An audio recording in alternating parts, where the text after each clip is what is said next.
Did you ever doubt yourself when you were young that, oh, this is not going to work out for me? I had never any doubts, not a moment of doubt that I'm not going to make it. I just left with hardly 1,400 rupees in the bank, a new bride. For 2 years, I didn't see a single movie. Sometimes I feel I should have done a bit of more partying.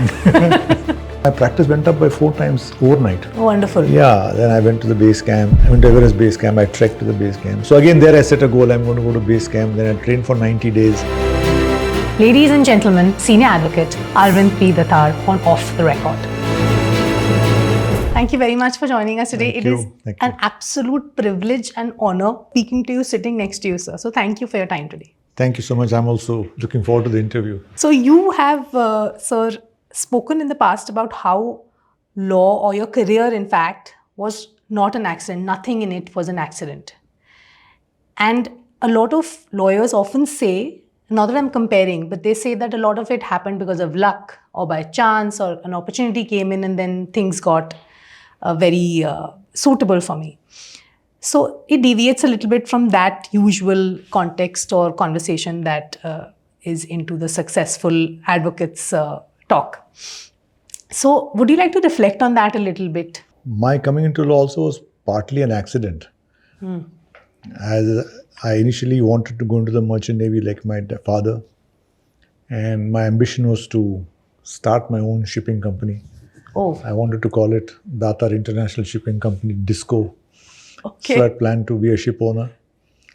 But then for the entrance exam at that time, there used to be a TS Rajendra was the training ship. And the entrance exam was there, and my academic record was good, so I should have got it, but I was medically disqualified. I had a bit of a surgery the year before, and that disqualified me. And then subsequently, I then took to, because I couldn't do this, and I tried to do engineering. That also didn't succeed because I got into my ranking was very low, so I got in Kharagpur and Banaras at some, not the subjects of my choice. Right. And the second day, I also had a major intestinal problem, which I was very critical and serious. So there's no question of leaving home and going elsewhere. Right. And then I decided to do science. But the more I got into debating, the more I started liking economics and so on. And then I decided to take up law. I was greatly motivated by what Mr. Palkhiwala was doing. So in my second year of BSc Honours, I decided to take up law. And then from then on, everything has been planned. Then thereon, nothing is accident. But entering the law was but for my medical, this thing, I would have been in the merchant navy, or perhaps being a ship owner now. So yeah, but no regrets. I'm enjoying myself much more. And then, but once I joined law, then everything was systematically planned. Then nothing happened by accident. So when you say systematically planned, sir, I want to go into the depth of it a little bit, because it is important for young people also to know how do we really structure that planning, that discipline, if that's what you want to call it, the word. What is the right way to strategize and then look at the profession if they want to be as accomplished as you? Firstly, that. And of course, secondly, I'd like to ask you, how is it that you felt when you were younger, a young counsel? Did you ever doubt yourself when you were young that, oh, this is not going to work out for me? Was there a point? On the second point, I had never any doubts. I had never, not a moment of doubt that I'm not going to make it. It was, I mean, I still tell youngsters, young lawyers, that if you work hard and plan it systematically, you cannot fail in this profession. I've been talking to people in national law schools and other law schools and so on, and I've tried to tell them that you must have a course in goal setting, in time management, because how many of you set goals that, okay, I'm going to do this at this point of time? What is a goal? Goal is a dream with a deadline. So what is your dream? What is the deadline? Nobody does it. So I've been trying in vain to tell people that let's have 2-3 sessions in the second year, third year of college on goal setting, so you can plan what you're doing. And but nobody is interested. I tried to motivate, but so far nobody's interested in that topic at all. When I decided to do law, see, now coming to planning, once I decided to be a lawyer, I decided to be a tax lawyer. Now for tax lawyer, I knew you should have knowledge of accounting. So I decided to do law in the morning and cost accounting in the evening. I couldn't do chartered accountancy because it will require going for audits to various places. I didn't want to give any. I could not have done both. So I did law in the morning. I did cost accounting in the evening, which are both tough courses. So the accounting was only to be a good tax lawyer. In the initial stages, the salaries which accountants were getting were 10, 15 times what a lawyer was getting in those days. But I never bothered even to apply for a single job. I knew I'm going to do law, I'm going to do taxation. I also was told that it's better to have a grounding in civil law.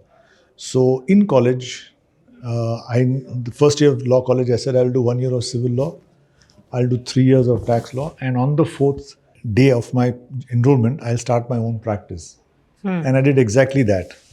So I did 1 year in civil. I was blessed with wonderful seniors. My senior, Mrs. Ramani Natarajan, she guided me. Then I joined the best tax office in Madras, a very good tax office, where I learnt enormously. So you can plan. Now I tell people, everybody wants to do an LLM abroad. Right. Why do you want to do it? No answer. I want to see the world. I want to get experience. It makes no sense. So I tell people that you be clearly what you want. Maybe you can't decide civil, criminal, but at least have some plan where you want to go. So I was very clear I wanted to be a tax lawyer. And so at that time I set a goal that I'll be 1 year in the civil office, 3 years in the tax office. And I joined the bar on 27th of February 1980. And as per my plan, on 1st March 84, I gave in my resignation letter to my firm, and my senior was shocked. But I just left with hardly 1,400 rupees in the bank, a new bride, but I had said the thing. Another thing which people should know is once you make a decision, and there's no going back. Then that weakens you personally. So once you say, I'm going to do this at this point of time, then that is non-negotiable. It has to be done whatever happens. So I set up this thing. Then again, I set a target of writing a book before I'm 30, a nationally known book. Because in law, how do you get yourself known? Right. You can't market, you can't advertise. So I read a book by O.C. Mazengab called Advice to Young Lawyers, where he said, write articles, get known. The only way you'll get known is write articles. So when I set up my independent practice, zero work, not a single brief, but I just started going. So the only way to earn money was taking classes and lectures and articles. Right. Now, it so happened that I'll take it in two parts. One is lectures and one is classes. One is articles. I got very high marks in my intermediate cost accounting in law. So my teacher said that, would you like to teach? Because I was very active in debating also. I said, yeah, I'd like to teach. Right. So in 1980, when I just got enrolled, within 3 months of enrollment, I became a part-time faculty in mercantile law. And I mean, it will be interesting to your readers to know that in 1980, I used to have one class in the morning from 6:30 to 8:30. So I would get up at 4, change, take 2 buses, go to the class. And we used to get 25 rupees for 2 hours. It's unbelievable. One coffee costs you 200-300 rupees. Yes. So 25 rupees for 2 hours, you would get the class. Yeah. And I joined as a junior. My salary was 100 rupees a month. And then I would work the whole day. Then again in the evening, take one more class. I used to teach in the Cost Accounting Institute in the morning, company secretaries or chartered accountants in the evening. So 25, then it became 50 rupees a lecture. So lectures were there. And I took lectures as one way of understanding and knowing the subject. Right. So my lectures in taxation were very, very helpful to me because my class would have 400 students. At that time, the Southern India Regional Council was the only training center. So you had students from Kerala, Andhra, etc., who would stay in a lodge and study. So in my class, there would be 400 students. Wow. And for many, many years, people would come and say, "Sir, I was in your class." Yeah. So that was lectures. Then articles. I said, if I had to write an article, I set a goal of writing 1 article a week. Because I was getting, at that time, 300 rupees. And I just engaged a stenographer who had to pay 150 rupees a month. So 50% of my salary was to this stenographer. And my mother said, no, you take it, money will come. So now how to make everything done? So I started set a target of writing an article a week. And I did that. I mean, in 104, 2 years, I wrote 77 articles. Oh, wow. Week after week after week. So, and then later also I used to write. So that writing was a big thing. And then I decided to write a nationally known book by the time I was 30. I didn't want to write something on Tamil Nadu Rent Act. It had to be a nationally known book. Right. Now what to write? If I write on income tax, you had giants like Palkhiwala, Sundaram, Sampath Iyengar. So it will be holding a candle against the sun. Then, now you talk of blue ocean strategy, but I read a book called The Zulu Principle by Jim Slater, where he said that you got to have a niche area where there's not much of competition. You have to have a niche area where it's uncrowded. Okay. By God's grace, Central Excise tariff came in 86. Okay. The tribunal started and it was virtually uncharted territory. So I said, it's also taxation. So I decided to write a book on excise, nationally known book. Then my publisher said, can you write it with a judge? I said, no, I'll either write it myself or no. So we wrote the book and I wanted to finish the book in 86 when I would have turned 30. But I had some copyright issues with it about getting things and all. So I wrote it, it came by 88. So what I'm trying to tell you is that unless you set clear goals, nothing is going to happen. Right? Success is never accidental. So when you ask planning, so all this systematic planning I did. Yeah. Do you think, sir, of course, there is planning and there is some sort of goal setting that is required. But you are a first generation lawyer and you have self-built your practice also. In today's day and age, there is a lot of conversation about access. There's a lot of conversation about networks within the profession also. Is it possible to do the first generation building practice of the level that you did in today's day and age without that networking and access building? Oh yes, today it's much easier because you got AI, you got computers. When I wrote the book, we had these old, I'm much older. We had no, no computers. I had a manual typewriter. Oh. And my first book, the manuscripts were 18 kilos of raddi I sold, old proofs and everything had to be retyped. There's nothing. Yes. The printing was in a Seatronic machine. You get that negative, it will be dried with a hypo. One mistake, the whole thing has to be torn off. Yeah. Yes. There's nothing of the kind. So today it's magic. Now today, earlier if I had to change the footnotes, everything would be a nightmare changing the footnotes. Then put 49A, put 50B. Now the machine takes care of the footnotes, takes care of spell check. So today it's much easier to do what I did. Right. Only people have to plan it that way. And well, I have been very skeptical about this access and network and business development, all these new jargons I don't know. And I don't even think that is a very good thing in my opinion, because the thing is, you have to be so good that people will come to you. Don't access to get work. Be so good that work will come to you. Right. Yeah, not that, it's okay. People then join various organizations, Rotary, Chambers of Commerce and so on, and spend time networking in the evenings and so on. Each has got his own views. Some people may find it, but I think it's better to focus completely on your practice. So more of practice which is built on persuasion or your own skills? Yes. And it's enormous sacrifice. There is, when I wrote my book, 86 November, I started writing. In fact, I started writing the book on the Grand Trunk Express to Delhi. I was coming for the Grand Lodge function. I'm Freemason. So my father flew. I didn't have money, so I came by Grand Trunk Express, GT to Delhi. And I started writing the book on the train. And it came out in 88. And then for 2 years, I didn't see a single movie. So all those things, why I'm saying not to boast, but I'm just saying that there is so much of reward at the end of the thing. And I was told several times, the day my book released, my practice went up by 4 times overnight. And whoever has written a book has done well. I've told youngsters, a few people have followed my advice, but it's a good way you get the mastery. Yeah. When I wrote the book, I actually read 2100 judgments cover to cover. So I learned a lot. Right. I wrote it. So once the book is there, you are a reasonable authority on the subject. So I think more than access and networking, building domain expertise. Suppose you're doing cyber law, you're doing any say securities law. Getting an absolute foundation on that is very, very important. So I do get the sense that, and you've also said in the past that you had read a quote from a 1930 EIR where a lawyer, I don't remember the name now. Bunsen Agarwala. Ji. And you had said that this particular lawyer had written that the lawyers the standards are going down in the profession. Standards going down, there's malpractice, there are touts and so on, yeah. So this is back in 1930. And these conversations about standards going down even continue today. So you're saying that the standards have stayed the same and the ways of working in the profession and the way people should be vouching or going forward towards success stays the same.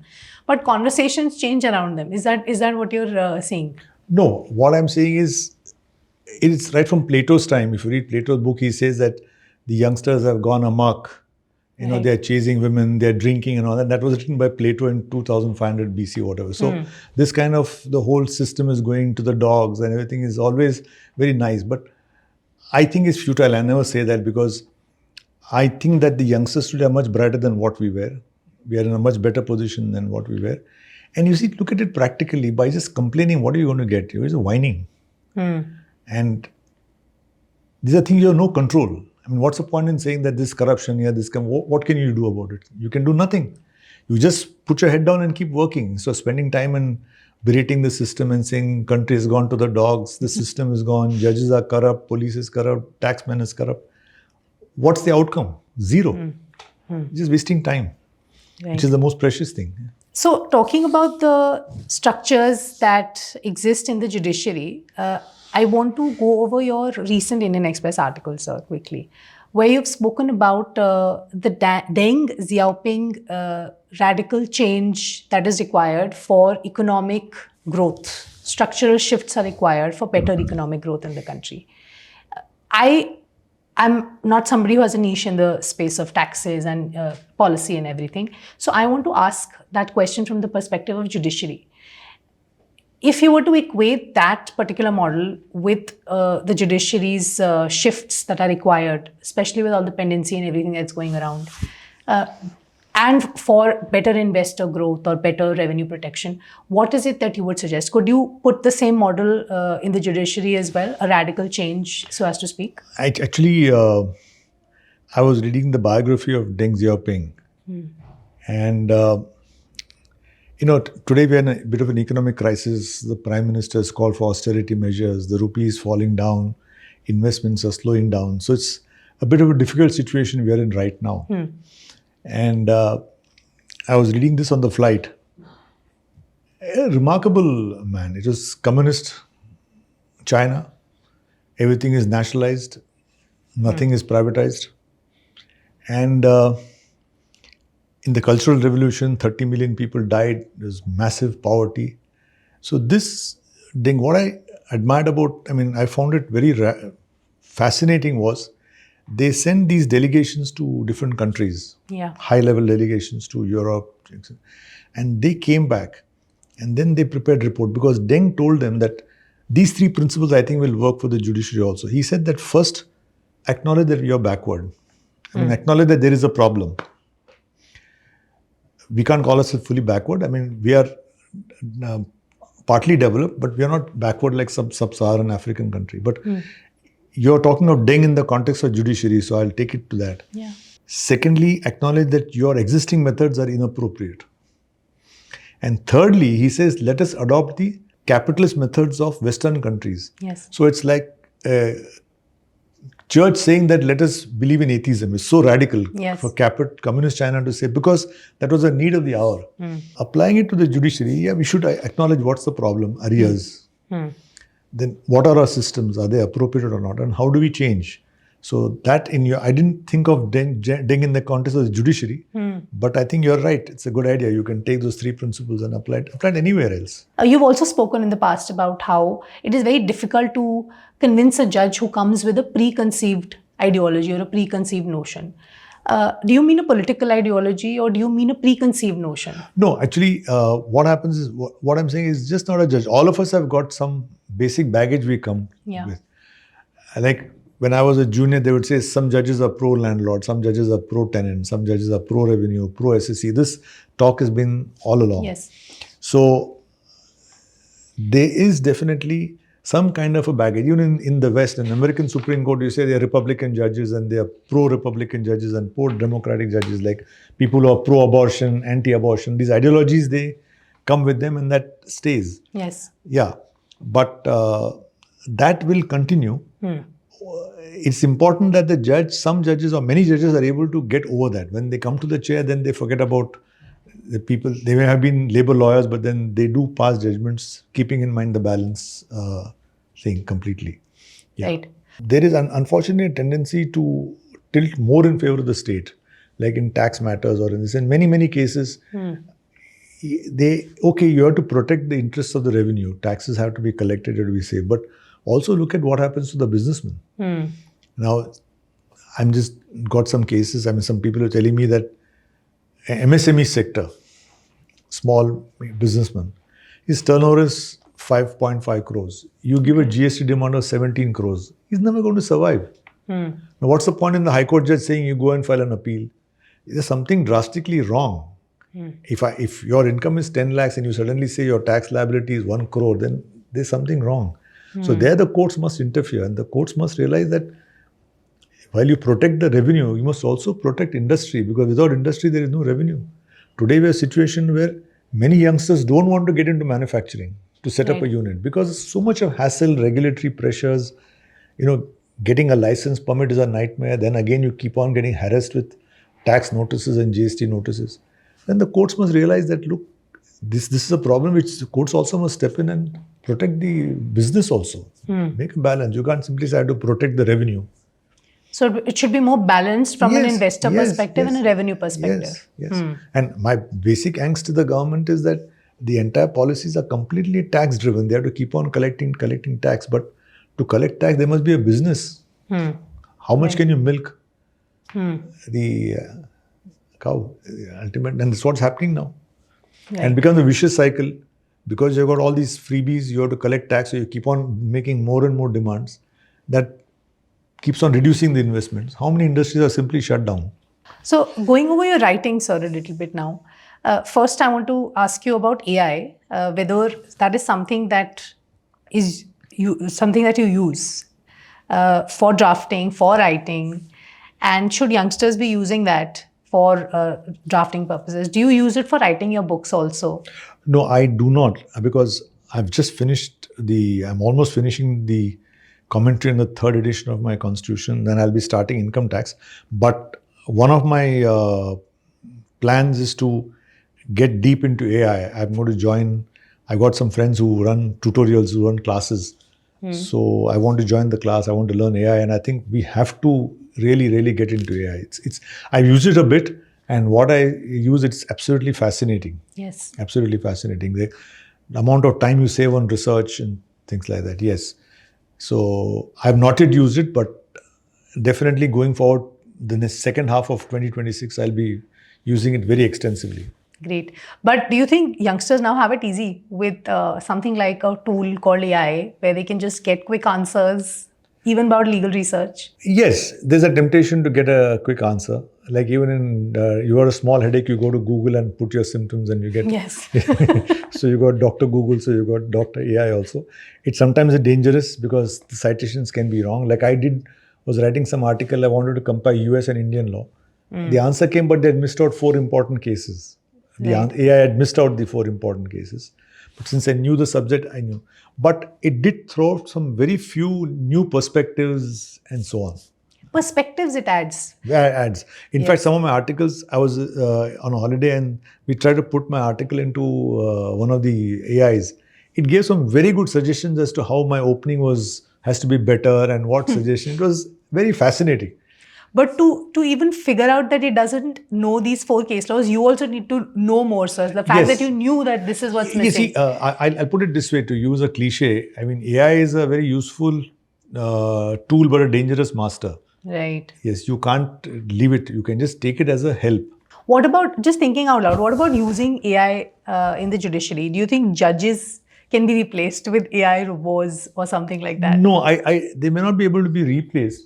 But there are some areas where AI, suppose for example in motor accident claims, now you know that there are basic multipliers that if you have 40% injury and your salary is so much and you have two dependents, if you have all these parameters, your compensation will be say 8 lakhs. There are definite formula laid down by the courts and by the act. Maybe you can feed that and you can find out. Yes, it'll cut a lot of pendency Possible. perhaps. We can do on a trial basis. Definitely it's like for example, even after we got the computers and the SCC things on CDs and so on, research became so much easier. Right. What about bail orders, sir? Just thinking out of the box. Because bail orders nowadays are very descriptive. People say that they are very descriptive. They should be point to point about the issue and the order should be passed. Do you think that can also be done through AI? I don't know whether all bail orders. See, sometimes it's a complicated case, then they write a detailed order, because if you don't write a detailed order, the High Court or Supreme Court will say there's no reasoning given and so on. So Yes. they pass on order. But talking of AI, it is good for research. I'm told in the US, they put these parameters and they find out what's a possible outcome of the case. Yes. They try to suggest for arguments. I've not gone into that, but I think it's good for research and you have to stop with that for the time being. I don't think it can replace the judge. Yeah. Yeah. A lot of judges are also very hesitant about using AI. I think that hesitation is coming from being dispensable or feeling dispensable with AI. I mean, just I don't know. an offhand comment. No, I see what I personally feel is any technology is 10 steps forward and 3 steps backward. There'll always be some backside. When I was a junior, when computers first came, there were strikes saying that computers will completely make people unemployed. There was strike by banks and so on and so forth. But ultimately, it generated many jobs. There was a small downturn. Like I think AI also will result in loss of jobs, but it will again pick up. There'll be lots of new skills. Yes. For people with knowing AI. Yes. And what about your writings, sir? When you're writing, do you of course said that I do put it in AI and I found it very fascinating. No, what I did was, we just did a search of my articles in Indian Express. Right. And then it gave me its opinion about my articles, which I found fascinating. All right. So it said you have written 94 articles or something like that. And these are the comments about it. And these are the patterns I find. And then we put a prompt, how can we improve? And it gave some very good suggestions. I was quite amazed at the suggestions we got. Do you think, sir, non-fiction is also something that you'd be interested in? Do you read non-fiction or? I read only non-fiction. And what about fiction writing? Is that something? No, I did actually extensive fiction, but then I stopped when I started practice. In law college, I should read, voracious reader of fiction, but now because of time constraints, I read only non-fiction. Right. And then at a phase when I was a young lawyer, I was more into biographies to study great lawyers, what were their patterns, how did they work, what methods they followed. Because as they say, success leaves clues. Yes. You study a successful person, and if you analyze his life, you can see some patterns. And if you follow the same steps, you'll reach also equally good results. In fact, sir, you said at one of your speeches also, I think at a conference, that you'd also interviewed people to find out about what they had done to be that successful when you were a youngster, like a young lawyer. Is that true?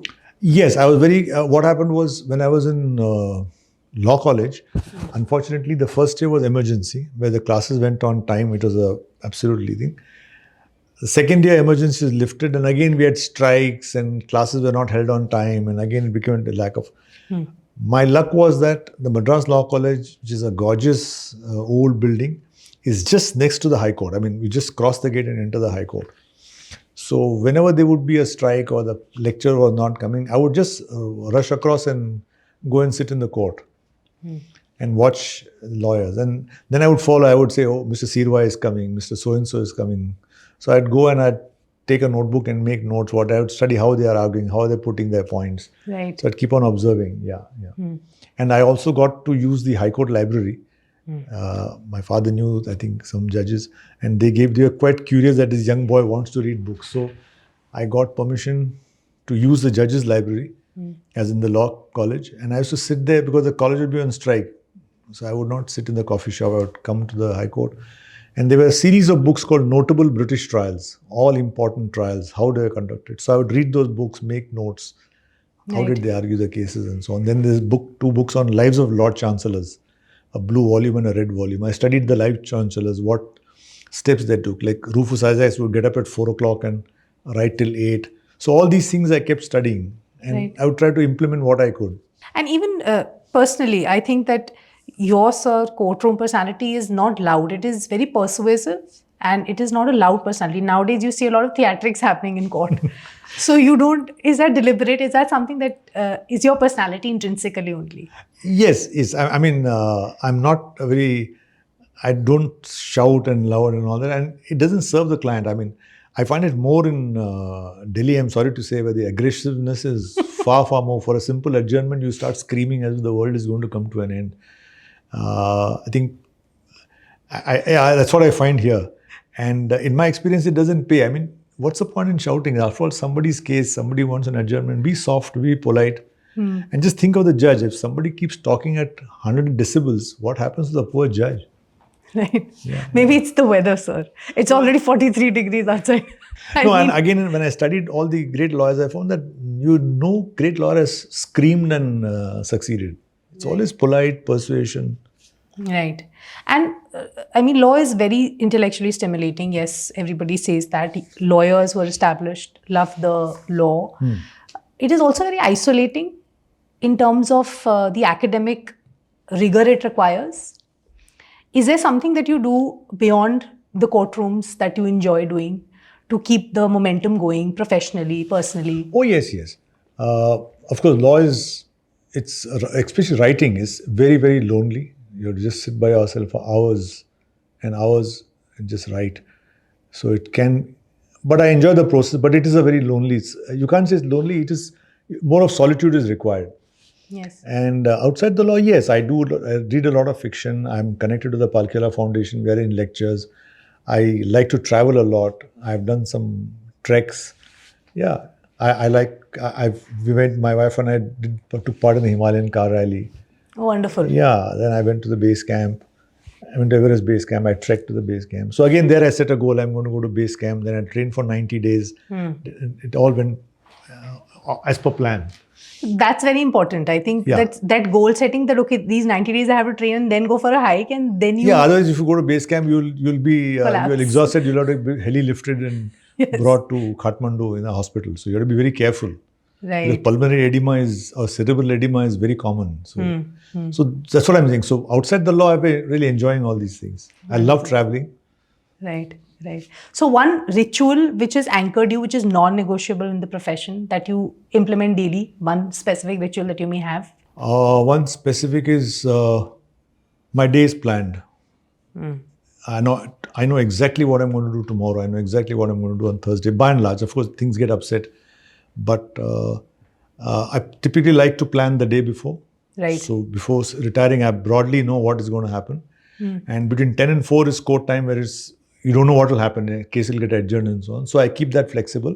But the mornings and evenings, I keep it as structured as possible. So you write it down in a diary, or you put it in your phone? Yeah. Write it down. Wonderful. Great. You block your time, you box your time. There are so many techniques. Time blocking is there, time boxing is there. It's a huge field by itself. Very fascinating. So can I now ask you some rapid fire questions? So one constitutional bench judgment every law student must read.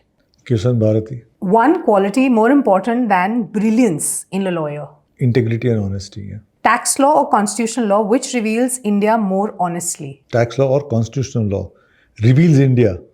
I think constitutional law shows the better side of India. Tax law shows the worst part of India. Right. And I've seen you in constitutional matters also. Recently you argued the Sabrimala case part also. Of it, yeah. It was only really one part, only on constitutional morality argued. Yeah. Yes.